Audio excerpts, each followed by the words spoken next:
ନମସ୍କାର। ମୁଁ ଆଜି ଗୌତମ ବୁଦ୍ଧ ସିଦ୍ଧିଲାଭ କଲା ପରେ ନିଜ ଶିଷ୍ୟମାନଙ୍କ ସହିତ ସେ ଗୋଟିଏ ନଗରରୁ ଆଉ ଗୋଟିଏ ନଗରକୁ ଯାଉଛନ୍ତି।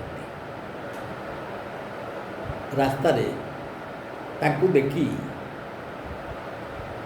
ଯେଉଁ ଗୌତମ ବୁଦ୍ଧ ଏବଂ ତାଙ୍କର ଶିଷ୍ୟ ଭିକ୍ଷୁକମାନେ ଯାଉଛନ୍ତି, ତାଙ୍କୁ ଦେଖି ଲୋକମାନେ ବହୁତ ବିଦ୍ରୂପ କରୁଛନ୍ତି। ତା କାରଣ ହେଲା ତାଙ୍କ ମୁଣ୍ଡ ଲଣ୍ଡିତ ହେଇଛି, ତାଙ୍କ ଦେହରେ ଗେରୁଆ ବସ୍ତ୍ର ଅଛି, ଆଉ ଏସବୁ ଦେଖି ବହୁତ ତାଚ୍ଛଲ୍ୟ ବି କରୁଛନ୍ତି ଏବଂ ଗାଳିଗୁଲଜ ବି କରୁଛନ୍ତି। ଏ ଭିକାରୀ ଗୁଡ଼ାକ କେମିତି ବୁଲୁଛନ୍ତି ଦେଖନ୍ତୁ, ଏମିତି ସବୁ କରୁଛନ୍ତି। ଏହା ଶୁଣି ଶିଷ୍ୟମାନେ ଗୌତମ ବୁଦ୍ଧଙ୍କୁ କହିଲେ ଯେ ସ୍ୱାମୀ, ଆପଣ ଏମାନଙ୍କୁ ଗାଳି ଦେଉନାହାନ୍ତି କାହିଁକି? ଏମାନେ ଆମ ବିରୁଦ୍ଧରେ ବହୁତ କଥା କହୁଛନ୍ତି, ଆମକୁ ଗାଳି ଦେଉଛନ୍ତି, ତାଚ୍ଛଲ୍ୟ କରୁଛନ୍ତି। ଏହା ଶୁଣି ଗୌତମ ବୁଦ୍ଧ କହିଲେ, ଗୋଟେ କଥା ଅଛି, ସେଇଟା ହେଲା ମୌନ ଉତ୍ତମ ଲକ୍ଷଣ।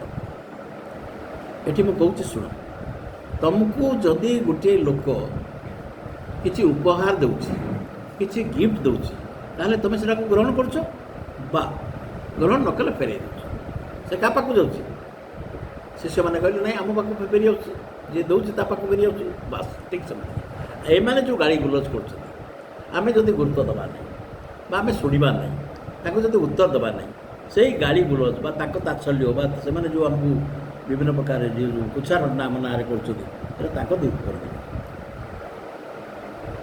ଏଇଟା ବୁଝାଇଲା ପରେ ଶିଷ୍ୟମାନେ ଖୁସି ହେଇଗଲେ ଏବଂ ସେଠି ଜୟଘୋଷ କଲେ ଗୌତମ ବୁଦ୍ଧଙ୍କ। କହିଲେ, ବୁଦ୍ଧଂ ଶରଣଂ ଗଚ୍ଛାମି,